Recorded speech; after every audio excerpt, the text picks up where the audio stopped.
Hi everyone, welcome to Ekam IAS academy. So మనం discuss చేసుకునే current ఈవెంట్స్లో ఇవాళ వచ్చేసి నవంబర్ 25కి సంబంధించినటువంటి కరెంట్ ఈవెంట్స్ ఏమన్నాయి చూద్దాం. సో మేజర్గా ఇవాళ మనం చూస్తే ఒకటి గరుడ శక్తి అని చెప్పేసి జాయింట్ మిలిటరీ ఎక్సర్సైజ్ అని జరుగుతుంది. సో గరుడ శక్తి అనేది సో ఇది వచ్చేసి మనకి ఇండోనేషియాకి ఇండియాకి సంబంధించి ఈ మిలిటరీ ఎక్సర్సైజ్ జరుగుతుంది. సో అలానే మనకి ఇండోనేషియా గురించి కూడా కొన్ని ఫ్యాక్ట్స్ అనేది ఎక్స్ప్లెయిన్ చేస్తాను ఇందులో.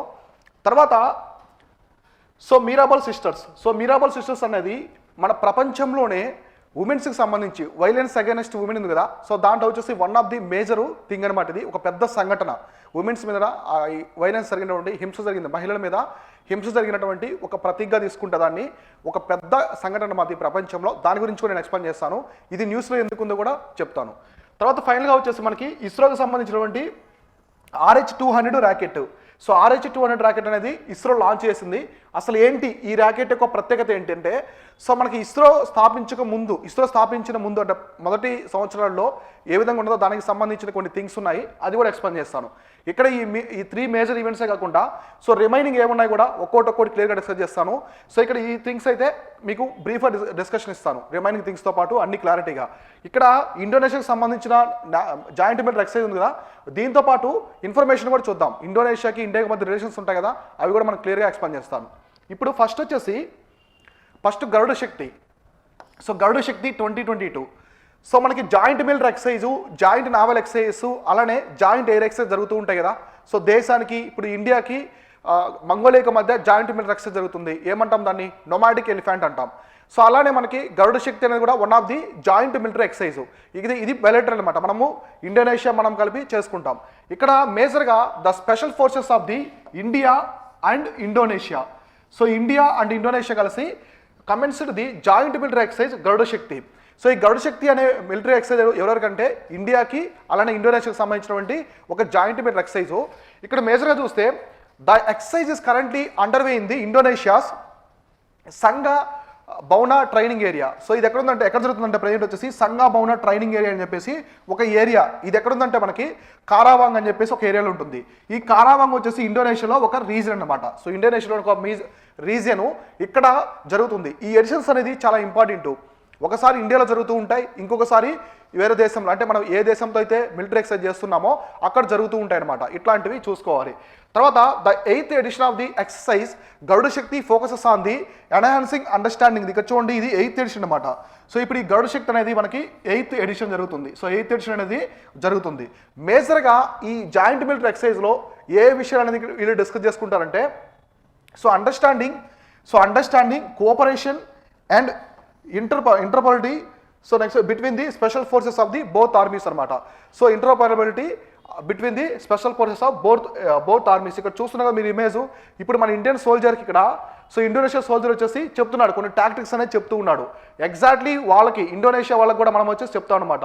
ఇక్కడ చూడండి, ఇక్కడ ఇండియన్ ఆర్మీకి సంబంధించిన వాళ్ళకి ఇండోనేషియా వాళ్ళు కొన్ని టాక్టిక్స్ అనేది చెప్తున్నారు. మనం కూడా వాళ్ళకి కొన్ని టాక్టిక్స్ కావచ్చు, కొంత ఇన్ఫర్మేషన్ అనేది ఎక్స్చేంజ్ చేసుకుంటాం అనమాట. ఇప్పుడు టెర్రరిస్ట్ కాంబట్ ఆపరేషన్స్ కావచ్చు, నెక్స్ట్ ఫారెస్ట్లో ఇన్సర్జెన్స్ ఉంటారు కదా. ఇప్పుడు నార్త్ ఈస్ట్ ఇండియా మొత్తం కూడా మనకి ఇన్సర్జెన్స్ ఉన్నారు, వాళ్ళని ఎలా ఎదుర్కోవాలి, అటువంటి ఆపరేషన్స్లో ఎటువంటివి చేయాలి అన్నీ కూడా మన వాళ్ళు ఎక్స్ప్లెయిన్ చేస్తూ ఉంటారు. ఇప్పుడు మనం చేయాల్సిన థింగ్ ఏంటంటే ఇండోనేషియా. సో ఇండోనేషియా అనేది సౌత్ ఈస్ట్ ఏషియా కంట్రీలో వన్ ఆఫ్ ది కంట్రీ అనమాట. సో సౌత్ ఈస్ట్ ఏషియాలో ఉంటుంది ఇది. సో మేజర్గా మీకు తెలుసు కదా, ఇండోనేషియా వచ్చేసి క్యాపిటల్ వచ్చి జకార్తా ఉంది కదా. జకార్తాను ఇప్పుడు షిఫ్ట్ చేస్తుంది. సో నవసంటర్ అని చెప్పేసి ఒక సిటీకి అయితే షిఫ్ట్ చేస్తున్నారు, వాళ్ళ క్యాపిటల్ రాజధానిని షిఫ్ట్ చేసుకుంటూ ఉన్నారు. ఈ జకార్తా అనేది ఏషియన్ గ్రూప్ ఉంది కదా, ఏషియన్ గ్రూప్ యొక్క హెడ్ క్వార్టర్స్ అనమాట. జకార్తా అనేది ఏషియన్ గ్రూప్ యొక్క హెడ్ క్వార్టర్స్. ఇండోనేషియా అనేది ఒక కంట్రీ ఎలా ఉంటుందంటే comprising the number of islands అనమాట. ఇండోనేషియాలో చాలా ఐలాండ్స్ ఉంటాయి. మనకి ఆల్మోస్ట్ అండమాన్ నికోబార్ ఐలాండ్స్ 230 ఉంటాయి.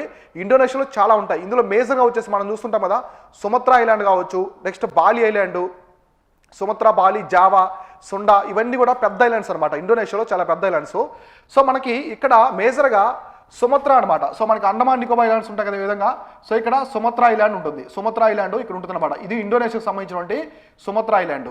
ఇది అండమాన్ నికోబార్ ఐలాండ్స్ అనమాట. సో ఇక్కడ మనకి ఒకప్పుడు గ్రేట్ ఛానల్ ఉంటుంది. సో ఇక్కడ ఉండేది అన్న ఏమంటారంటే గ్రేట్ ఛానల్.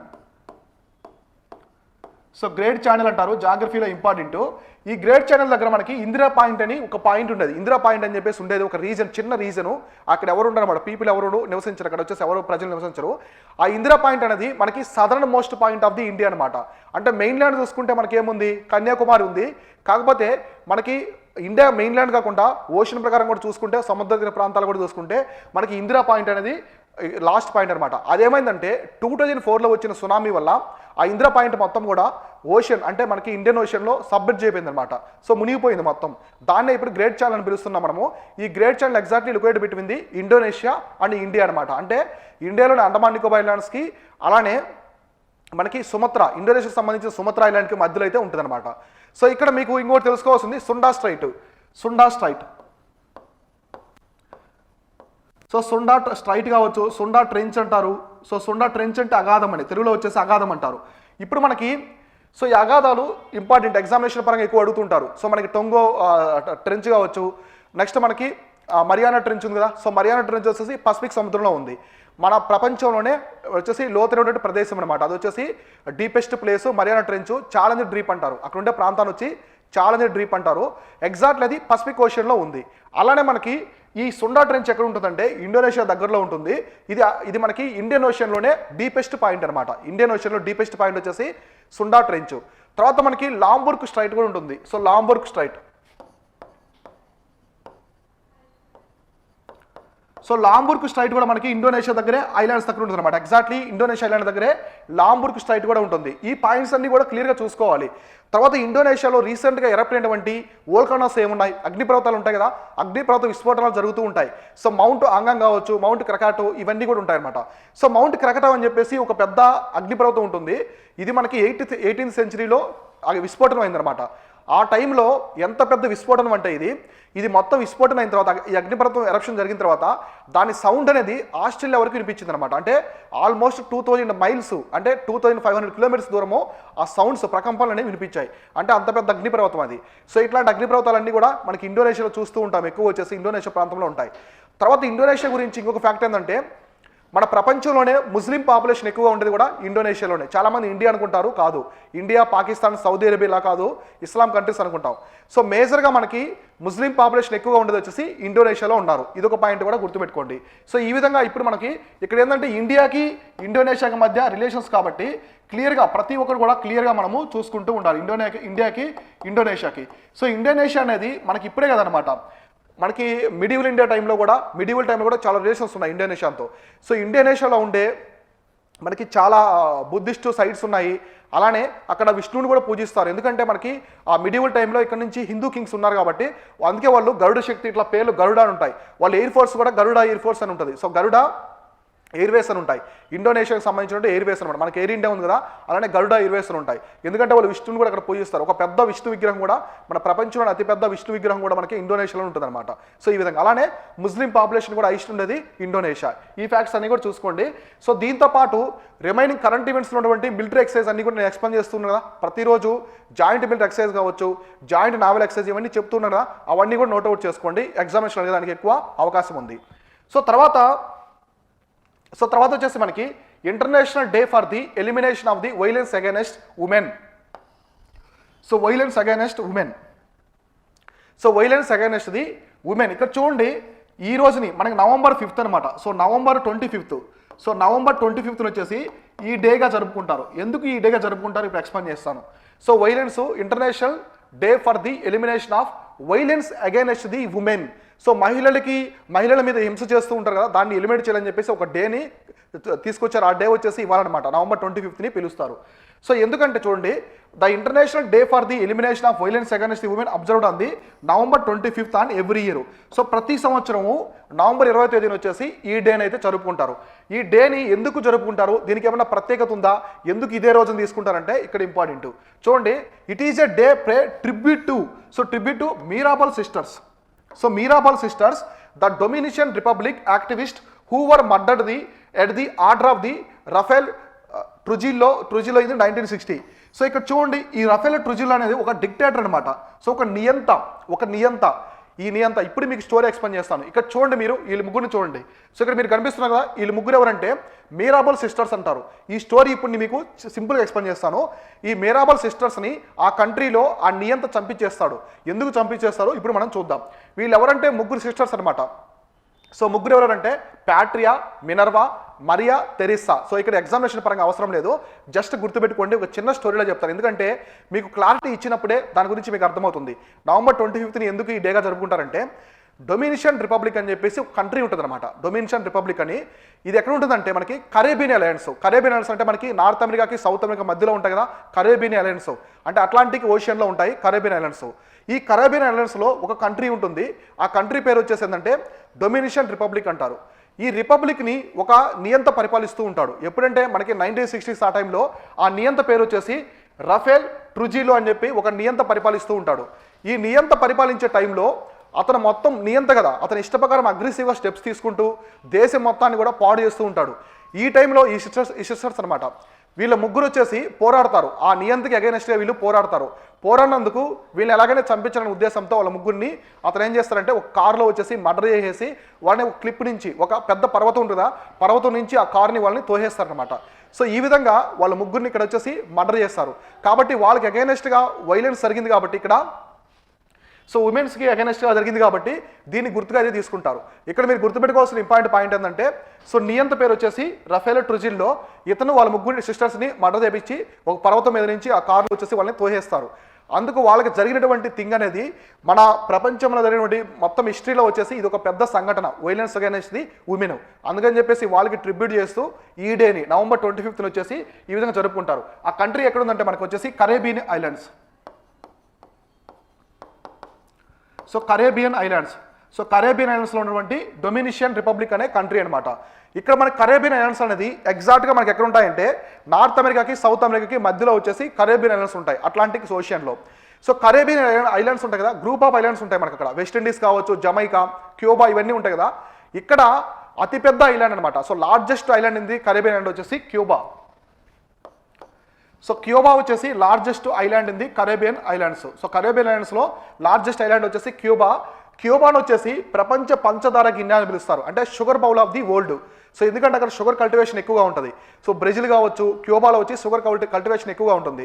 కాబట్టి Cuba is known as the sugar bowl of the world. Sugar bowl of the world అని చెప్పేసి పిలుస్తారు, ప్రపంచ పంచదార గిన్నె అని చెప్పేసి పిలుస్తారు. ఈ పాయింట్స్ అన్ని కూడా గుర్తుపెట్టుకోండి. సో తర్వాత వచ్చేసి India's unemployment rate eases at to 7.2%. So 7.2% in the July September 2022. So July సెప్టెంబర్కి సంబంధించినటువంటి క్వార్టర్లో వచ్చేసి 7.2% అనేది ఇండియాలో అన్ఎంప్లాయ్మెంట్ రేట్ ఉందని చెప్పేసి ఇక్కడ ఎక్స్ప్లెయిన్ చేస్తున్నారు. ఇప్పుడు మనం దానికి సంబంధించిన డేటా చూద్దాం. చూడండి, ఇక్కడ unemployment rate for the persons aged 15 years and above in the urban areas decline to the 7.2%. 7.2% ఇది July September from the 9.8% year ago. So ఒక సంవత్సరం ముందు అర్బన్లో వచ్చేసి 15 సంవత్సరాల నుంచి అంతకుమించి ఎక్కువ వయసు ఉన్నటువంటి వాళ్ళకి ఎంప్లాయ్మెంట్ ఉంటుంది కదా. సో ఎంప్లాయ్మెంట్ అనేది, సో ఈ అన్ఎంప్లాయ్మెంట్ అనేది 7.2% వరకు తగ్గిపోయింది అనమాట. ఒకప్పుడు ఎంత ఉన్నదంటే లాస్ట్ ఇయర్ 9.8% ఉన్నది, ఇప్పుడు 7.2% తగ్గిపోయింది అక్కడ అర్బన్ ఏరియాస్లో. ఇది ఎవరు చెప్పారంటే మనకి national statistical office. So NSO ఉంది కదా, ఎన్ఎస్ఓ అనేది ఈ ఇన్ఫర్మేషన్ అయితే డిక్లేర్ చేసింది అనమాట. సో ఎన్ఎస్ఓ అనేది ఏ మినిస్ట్రీ కింద ఇక్కడ వర్క్ చేస్తుంది అనేది ఇక్కడ మేజర్ థింగ్. సో ఎన్ఎస్ఓ అనేది మనకి ministry of statics and program implementation.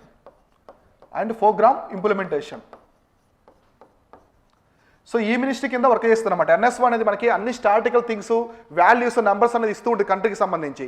కాబట్టి ఈ నేషనల్ స్టాటికల్ ఆఫీస్ అనేది మనకి ministry of statics and program implementation అనే మినిస్ట్రీ కింద వర్క్ చేస్తూ ఉంటుంది. ఈ పాయింట్ అనేది గుర్తుపెట్టుకోండి. ఇంతకుముందు మనకి సిఎస్ఓ ఉంది కదా, మనకి సెంట్రల్ స్టాటిక్ ఆర్గనైజేషన్ ఉంది కదా, అట్లే అనమాట. తర్వాత NSO launch India's first computer based survey. So మనకి ఇంతకుముందు ఈ అన్ఎంప్లాయ్మెంట్ సర్వే అనేది ఎట్లా తీసుకునేవాళ్ళంటే, సో ప్రతి ఏరియాకి వెళ్ళి అక్కడ ఒపీనియన్స్ తీసుకుంటూ వాళ్ళకి ఒపీనియన్స్ తీసుకుంటూ ఇండియా వైడ్ కూడా మనకి ఇంతకుముందు జనాభా లెక్కలు కూడా చూడండి. సో మొత్తం వచ్చేసి ఒక రిజిస్టర్ తీసుకొని ప్రతి ఊళ్ళో టీచర్స్ ఉంటారు కదా, వాళ్ళందరూ రిజిస్టర్స్ ఎంట్రీ చేసుకుంటూ ఉంటారు. అలా ఎంట్రీ చేసుకుని మొత్తం చేస్తారు. దానివల్ల లూప్ హోల్స్ కూడా ఉంటాయి, ఎందుకంటే 2 times కూడా రావచ్చు. ఇప్పుడు ఎవరికైనా ఫ్యామిలీలో పిల్లలు వచ్చేసి ఆ సిటీస్లో ఉన్నారనుకోండి, వాళ్ళు ఎక్కడ కౌంట్ చేసుకుంటారు, అక్కడ కౌంట్ చేసుకుంటారు. కానీ ఒక కంప్యూటర్ బేస్డ్ డిజిటలైజేషన్ రావడం వల్ల సో ఇటువంటి మల్టిపుల్ క్యాలిక్యులేషన్ డూప్లికేషన్ లేకుండా జరుగుతుంది. కాబట్టి మొట్టమొదటిసారి ఏప్రిల్ 2017లో తీసుకొచ్చారు ఈ ఎన్ఎస్ఓ వచ్చేసి. మొట్టమొదటి సర్వేని ఇండియాకి సంబంధించిన ఫస్ట్ కంప్యూటర్ బేస్డ్ సర్వేని ఏప్రిల్ 2017 అయితే తీసుకొచ్చారనమాట. ఇది ఒకటి క్లియర్గా గుర్తుపెట్టుకోండి. సో తర్వాత ఏముందో చూద్దాం. ఇప్పుడు మనకి అన్ఎంప్లాయ్మెంట్ అంటే తెలుసు. సో ఇండియన్ ఎకనమీలో అన్ఎంప్లాయ్మెంట్ అనే చాప్టర్ చాలా ఇంపార్టెంట్. ఇప్పుడు అన్ఎంప్లాయ్మెంట్కి సంబంధించి చాలా టైప్స్ ఉంటాయి. అన్ఎంప్లాయ్మెంట్ అనేది చాలా రకాలుగా ఉంటుంది. ఇప్పుడు ఒక్కో టైప్ ఎలా ఉందో చూద్దాం. టైప్స్ ఆఫ్ ది అన్ఎంప్లాయ్మెంట్ అనమాట ఇది. సో ఫస్ట్ టైప్ వచ్చేసి ఇక్కడ ఫస్ట్ వచ్చేసి డిస్గైజ్డ్ అన్ఎంప్లాయ్మెంట్. సో ఫస్ట్ వచ్చేసి అంటే డిస్గైజ్డ్ అన్ఎంప్లాయ్మెంట్. అసలు ఏంటి డిస్గైజ్డ్ అన్ఎంప్లాయ్మెంట్ అంటే ఏంటంటే it is a phenomenon where more people are employed than the actually needed. ఈ పాయింట్ చూడండి. So more people are employed actually needed. It is primarily traced in the agricultural and unorganised sectors of India. So disguised employment. So ఇక్కడ disguised employment అంటే ఏంటంటే యాక్చువల్గా ఉన్న jobs కంటే కూడా ఎక్కువ మంది అప్లికెంట్స్ ఉంటారనమాట. ఇప్పుడు మనకు వచ్చేసి ఒక 3 lakhs జాబ్స్ ఉన్నాయనుకోండి ఇండియాలో, అక్కడ వచ్చేసి 10 lakhs ఆస్పిరెంట్స్ అనేవాళ్ళు ఉంటారు. సో ఇట్లా అనమాట ఉన్న జాబ్స్ కంటే ఎక్కువ మంది ఉంటే దాన్ని వచ్చేసి ఏమంటారంటే డిస్గైజ్డ్ అన్ఎంప్లాయ్మెంట్ అనేసి పిలుస్తారు. ఎస్పెషల్లీ ఇది వచ్చేసి మన ఇండియాలో అగ్రికల్చర్ సెక్టార్లో, వ్యవసాయ రంగంలో అండ్ అన్ఆర్గనైజ్డ్ సెక్టార్ ఇక్కడ వచ్చేసి ఉందన్నమాట. ఈ 2 సెక్టార్స్లో ఈ డిస్గైజ్డ్ ఎంప్లాయ్మెంట్ అనేది ఉంది. సో నెక్స్ట్ ఎంప్లాయ్మెంట్ ఏందో చూద్దాం. తర్వాత వచ్చేసి సీజనల్ అన్ఎంప్లాయ్మెంట్ అని ఇంకోటి ఉంటుంది. సీజనల్ అన్ఎంప్లాయ్మెంట్ ఏంటి? సీజనల్ అన్ఎంప్లాయ్మెంట్ అంటే ఏంటి చూడండి. It is A unemployment that occurs during the certain seasons of the year. So agriculture labourers in India rarely have work through over the year. So ఇప్పుడు చూడండి కొన్ని క్రాప్స్ ఉంటాయి మనకి. Kharif season ఉంటాయి, రబీ సీజన్ ఉంటాయి, జైద్ సీజన్ ఉంటాయి, ఇలా ఉంటాయి కదా. ఇప్పుడు ఇది ఎలా ఉంటుందంటే కొన్ని సీజన్స్ని బేస్ చేసుకుని ఉంటుంది సీజనల్గా. ఇప్పుడు మనకి ఎక్కువ వచ్చేసి మనకి ఖరీఫ్ సీజన్ వచ్చింది అనుకోండి, మన సౌత్ ఇండియా మొత్తం కూడా రైస్ కల్టివేషన్ ఎక్కువగా ఉంటుంది. సో ప్యాడీ కావచ్చు, రైస్ ఇవి ఉంటాయి కదా. కాబట్టి ఆ రైస్కి సంబంధించిన అగ్రికల్చర్ వర్కర్స్ అందరూ కూడా ఇక్కడ వచ్చేసి ఎంప్లాయ్మెంట్ ఉంటుంది. తర్వాత మనకి ఇంకో సీజన్లో ఇంకోటి ఉంటాయి. అట్లా సీజన్ బేస్ చేసుకుని ఉంటాయి. ఇప్పుడు ఈ సీజన్లో రైస్ ఉంది, ఇంకా నెక్స్ట్ మనకి రబీ కంప్లీట్ అవ్వాలి, జైద్ కంప్లీట్ అవ్వాలి, తర్వాత ఖరీఫ్ వస్తుంది అనమాట. ఈ లోపు ఉండే ఎంప్లాయ్మెంట్ ఏమంటారంటే ఇట్లా సీజనల్ బేస్డ్ ఉంటుంది. దాని వచ్చేసి అన్ఎంప్లాయ్మెంట్ని ఇట్లా సీజనల్ అన్ఎంప్లాయ్మెంట్ అని చెప్పేసి పిలుస్తారు. నెక్స్ట్ వచ్చేసి structural unemployment. So what is structural unemployment? So structural employment, it is a category of unemployment arising from the mismatch between the jobs and available in the market and the skills available for the workers. ఇక్కడ చూడండి ఈ point చూడండి. So mismatch between the jobs and available in the market and the skills of the available in the workers. So అంటే పర్సన్స్కి సరైన skills ఉండాలన్నమాట. Jobs అనేది available ఉంది. ఇప్పుడు ఒక జాబ్ ఉందనుకోండి, డేటా సైన్స్ మీద ఒక జాబ్ ఉంది. సో డేటా సైన్స్ మీద జాబ్స్ ఉన్నప్పుడు ఖచ్చితంగా ఆస్పిరెంట్లో ఇక్కడ ఆ జాబ్కి అప్లై చేసే వ్యక్తికి డేటా సైన్స్ మీద స్కిల్స్ ఉండాలన్నమాట. సో ఇక్కడ డేటా సైన్స్ మీద జాబ్స్ ఉన్నప్పటికీ ఆ క్యాండిడేట్ స్కిల్స్ లేవు. సో జాబ్స్ ఉన్నాయి కానీ స్కిల్స్ లేవు. ఈ రెండింటి మధ్య మిస్ మ్యాచ్ వస్తుంది అనమాట. మిస్ మ్యాచ్ రావడం వల్ల వచ్చే అన్ఎంప్లాయ్మెంట్ ఏమంటారంటే స్ట్రక్చరల్ అన్ఎంప్లాయ్మెంట్ అంటారు. చాలా ఇంపార్టెంట్ ఈ concept, very important for the UPSC and state based examinations. So మీరు సెంట్రల్ ఎగ్జామ్స్ ఎక్కడైనా చూడండి, ఇండియన్ ఎకనమీ నుంచి అన్ఎంప్లాయ్మెంట్ అనేది మేజర్గా ఉంటుంది, major part of the Indian economy. కాబట్టి ఈ చాప్టర్ బాగా చూసుకోండి. ఇవి వచ్చేసి 3 types అనమాట. సో నెక్స్ట్ టైప్స్ ఏమన్నాయి చూద్దాం అన్ఎంప్లాయ్మెంట్లో. తర్వాత వచ్చేసి cyclical unemployment. So cyclical unemployment అంటే it is a result of the business cycle. So business cycle జరుగుతూ ఉంటుంది కదా. సో బిజినెస్ సైకిల్కి యొక్క మెయిన్ ప్రభావం అనమాట, రిజల్ట్, ఫలితము. Where unemployment rises during the recessions and the declines with the economic growth. So మనకి రెసిషన్ వచ్చినప్పుడు, రెసిషన్ వస్తుంది కదా, సో వ్యాపార మాంద్యం వస్తుంది. తెలుగులో వచ్చేసి వ్యాపార మాంద్యం అంటారు. రెసిషన్ వచ్చినప్పుడు, అలానే మనకి ఎకనమిక్ గ్రోత్ అనేది స్లోగా ఉన్నప్పుడు, డౌన్ అయినప్పుడు, డిక్లైన్ అయినప్పుడు జాబ్స్ అనేది కోల్పోతారు చాలామంది కూడా ఈ టైంలో. ఇప్పుడు ప్రజెంట్ చూడండి, ఇప్పుడు రెసిషన్ మనకి అమెరికా రెసిషన్కి చాలా దగ్గరగా ఉందని చెప్పి చెప్తున్నారు. రీసెంట్గా Amazon founder, so Amazon founder ఎవరు? Jeff Bezos. So America founder Jeff Bezos కూడా ఏం చెప్పారంటే, సో మనకి త్వరలోనే రెసిషన్ రాబోతుంది, చాలామంది వేల మంది లక్షల్లో వచ్చేసి త్రూ అవుట్ వరల్డ్ జాబ్స్ అనేది కోల్పోతారని చెప్పేసి ఆయన చెప్తున్నారు. ప్రతి ఒక్కరు కూడా మనీని సేవ్ చేసుకోండి, ఒక ఎమర్జెన్సీ ఫండ్ అనేది పెట్టుకోండి, రాబోయే రోజుల్లో రెసిషన్ వస్తుందని చెప్పేసి ఆయన చెప్పారు. రెసిషన్ అంటే వ్యాపార మాంద్యం అని. సో ఇట్లా తర్వాత ఎకనమిక్ గ్రోత్. ఇక్కడ చూడండి, cyclical unemployment figures in India are negligible. So ఇండియాలో వచ్చేసి ఈ ఫిగర్స్ అనేది negligible. It is a phenomena that is mostly found in capitalistic economies. So ఇవి మేజర్గా మనకి క్యాపిటలిస్టిక్ ఎకనమీస్లో కనిపిస్తూ ఉంటాయి. క్యాపిటలిస్టిక్ ఎకనమీలో అయితే కనిపిస్తూ ఉంటాయి. అసలు ఏంటి క్యాపిటలిస్ట్ ఎకానమీ అంటే ఏంటి? ఇండియా క్యాపిటలిస్ట్ ఎకానమీయా? కాదు, mixed economy.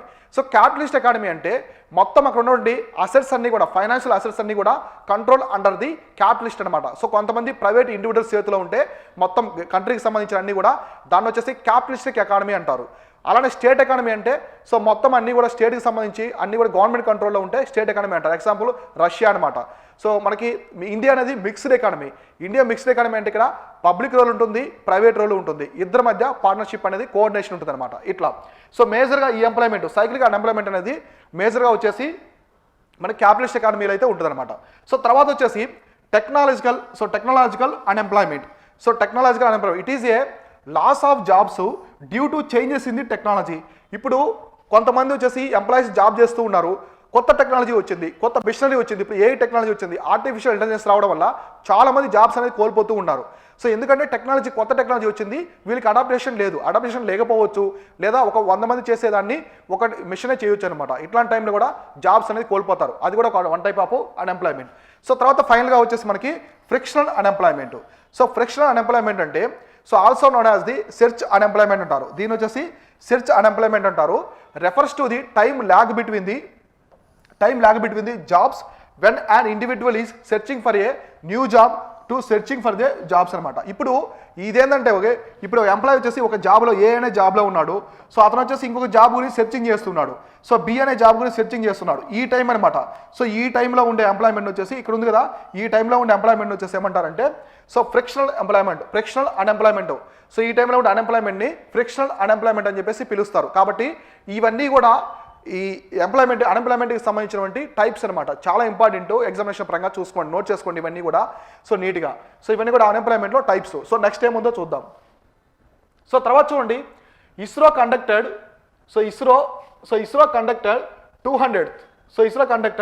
200th consecutive successful launch of the RH-200 sounding rockets. So ISRO వచ్చేసి వరుసగా 200వ సో మనకి 200th సక్సెస్ఫుల్ రాకెట్ లాంచ్ అయితే చేసింది. ఇక్కడ వచ్చేసి ఏం చేశారంటే launch of the RH-200 sounding rockets. So sounding rockets అనేవి ఎందుకు చేస్తారంటే ఎక్స్పెరిమెంటల్ అనమాట. సో ఎక్స్పెరిమెంటల్ కోసం వచ్చేసి ఇవి సౌండింగ్ రాకెట్స్ అనేవి చేస్తూ ఉంటారు. సో ఎక్స్పెరిమెంటల్ కోసం ఈ సౌండింగ్ రాకెట్స్ అనేవి చేస్తూ ఉంటారు. సో మీరు ఇక్కడ చూస్తే RH-200 the versatile sounding rockets of ISRO registered its 200th consecutive successful launch. అంటే shores of the Thumba in Thiruvananthapuram. So అంటే కేరళ. సో కేరళలోని తుంబా ప్రాంతం నుంచి లాంచ్ చేస్తారు. ఇక్కడ మీరు మేజర్ గుర్తుపెట్టుకోవాల్సింది, మనకి ఇంతకుముందు ఇస్రో కంటే శ్రీహరికోట కంటే ముందు తుంబా అనమాట, కేరళలోని తుంబా అని ఒక రీజన్ ఉన్నది. అక్కడ మనకి రాకెట్ లాంచింగ్ సెంటర్ ఉంది, మన ఇండియాకి సంబంధించిన మొట్టమొదటి రాకెట్ లాంచింగ్ సెంటర్. కానీ అక్కడి నుంచి అన్ని పంపించే రాకెట్స్ ఏంటంటే శాటిలైట్స్ పంపించేవి కాదు, సౌండింగ్ రాకెట్స్ అనమాట. ఈ సౌండింగ్ రాకెట్స్ యొక్క సిరీస్ ఏమంటారంటే రోహిణి సిరీస్ అంటారు. మనకి రోహిణి సిరీస్ ఆఫ్ శాటిలైట్స్ ఏంటి అంటే సో రోహిణి సిరీస్ ఉంటాయి కదా, సో ఇవన్నీ కూడా మనకి సౌండింగ్ రాకెట్స్ అనమాట. ఇక్కడ నుంచి చేస్తారు. మొట్టమొదటిసారి మనము సౌండింగ్ రాకెట్స్ అనేది పంపించాం అనమాట. సో టెస్ట్ చేస్తూ ఉంటారు. ఇలా మనకి వరుసగా 200 లాంచెస్ అనేవి సక్సెస్ఫుల్గా అయ్యాయన్నమాట. ఇట్లా తర్వాత the Indian space research organisation ISRO termed as the historic moment. So అంతే కదా, హిస్టారిక్ మూమెంట్ అంటే 200 రాకెట్స్ని వరుసగా మనం ఫెయిల్ అవ్వకుండా పంపించాం. It was witnessed by the former president Ramnath Kovind. So మన ఫార్మర్ ప్రెసిడెంట్ మాజీ రాష్ట్రపతి రామ్నాథ్ కోవింద్ గారు చూశారు. తర్వాత ఇస్రో చైర్మన్ ఉన్నారు ఎస్ సోమనాథ్. ఇక్కడ ఇస్రో చైర్మన్ అలానే ఫార్మర్ ప్రెసిడెంట్ రామ్నాథ్ కోవింద్ గారు ఉన్నారు. సో ఈ పాయింట్స్ అయితే గుర్తుపెట్టుకోండి. మన ఇస్రోకి సంబంధించిన మొట్టమొదటి శాటిలైట్ వచ్చేసి ఆర్యభట్ట. సో ఆర్యభట్ట అనేది ఇస్రోకి సంబంధించిన మొట్టమొదటి శాటిలైట్, ఫస్ట్ శాటిలైట్. కాకపోతే it is launched from the Russia అనమాట. లాంచ్డ్ ఇన్ ది రష్యాలో లాంచ్ చేశారు. ఇది శాటిలైట్. కానీ ఇక్కడ సౌండింగ్ రాకెట్స్ అనేది దానికంటే ముందే మన ఇస్రో అనేది లాంచ్ చేస్తుంది అనమాట. ఇక్కడ కేరళలోని తుంబా రాకెట్ లాంచింగ్ స్టేషన్ నుంచి. ఇది ఒకటి. సో నెక్స్ట్ వచ్చేసి మార్గ్ పోర్టల్. రీసెంట్గా మనకి మార్గ్ పోర్టల్ అని చెప్పేసి న్యూస్లో ఉంది. అసలు ఏంటి మార్గ్ పోర్టల్ అంటే ఏంటంటే the department of promotion and industry internal trade DPIIT ఉంది కదా. So launched the startup applications for the registration of the Marg portal. So national mentorship platform by the startup India. So ఇక్కడ చూడండి, ఈ మార్గ్ పోర్టల్ అనేది మేజర్గా దేనికి సంబంధించిందంటే స్టార్టప్స్ ఎకోసిస్టమ్. సో ఇండియాలో వచ్చేసి స్టార్టప్స్ని డెవలప్ చేయాలనే ఒక ఉద్దేశంతో ఈ ఎకోసిస్టమ్ సంబంధించి ఈ మార్గ్ పోర్టల్ అనేది తీసుకొచ్చారు. సో ఈ స్టార్టప్స్ ఎకోసిస్టమ్ మొత్తం కూడా ఏ మినిస్ట్రీ కింద వర్క్ చేస్తుందంటే so ministry of commerce,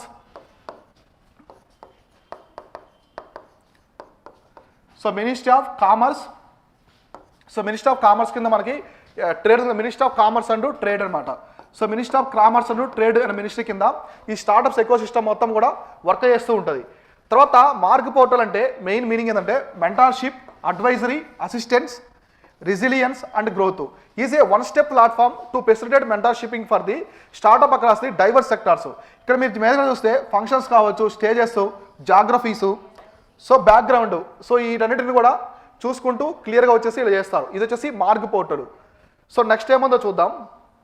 so తర్వాత వచ్చేసి groundnut festival, so Kadalekai paradise, so వచ్చేసి మనకి ప్యారషి అని చెప్పేసి ఒక ఫెస్టివల్ చేస్తారు. సో ఇక్కడ వచ్చేసి కడలకాయ ప్యారిషి అని చెప్పేసి ఒక ఫెస్టివల్ చేస్తారు. ఈ ఫెస్టివల్ ఎక్కడ చేస్తారంటే కర్ణాటక రాష్ట్రంలో చేస్తారు. మేజర్గా వచ్చేసి కర్ణాటక రాష్ట్రంలో చేస్తారు.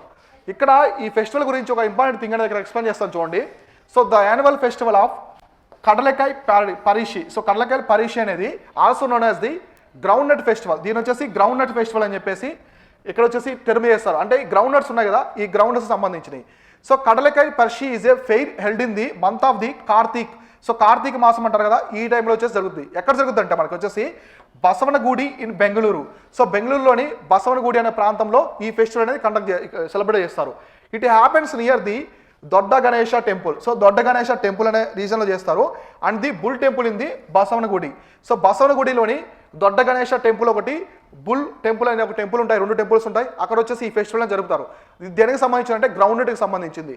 సో మన ఇండియాలో గ్రౌండ్ నట్ ఎక్కువగా ప్రొడ్యూస్ చేసే స్టేట్ వచ్చేసి గుజరాత్. సో గుజరాత్ వచ్చేసి గ్రౌండ్ నట్ కల్టివేషన్లో హైయెస్ట్ ఉందన్నమాట. ఇవన్నీ కూడా మారుతూ ఉంటాయి, ఒక్కోసారి ఒక్కో స్టేట్ వస్తూ ఉంటుంది. సో మొన్నటి వరకు మనకి రైస్లో వచ్చేసి వెస్ట్ బెంగాల్ ఉంది, తెలంగాణ బీట్ చేసింది, మళ్ళీ ఇప్పుడు వెస్ట్ బెంగాల్ వస్తుంది, మళ్ళీ తెలంగాణ వస్తుంది. తర్వాత మనకి కాటన్లో వచ్చేసి మహారాష్ట్రని గుజరాత్ బీట్ చేసింది, ఇప్పుడు మళ్ళీ మహారాష్ట్ర గుజరాత్ని బీట్ చేస్తుంది, ఇట్లా అనమాట. సో ఇవి మారుతూ ఉంటాయి. మీరు ఎకనమిక్ సర్వేని ఫాలో అవ్వండి. ఎకనమిక్ సర్వే ప్రకారం చూడండి, మీకు ఎగ్జామినేషన్కి 1 month ముందు ఉంటాయి కదా, అవి చేంజ్ అయినవి, అప్పుడు ఏదుందో దాన్ని వచ్చేసి ఆన్సర్గా మీరు ట్రీట్ చేయండి. ఈ విధంగా అయితే ఉంటాయన్నమాట. సో ఇవి వచ్చేసి ఇవాళ డైలీ కరెంట్ అఫైర్స్.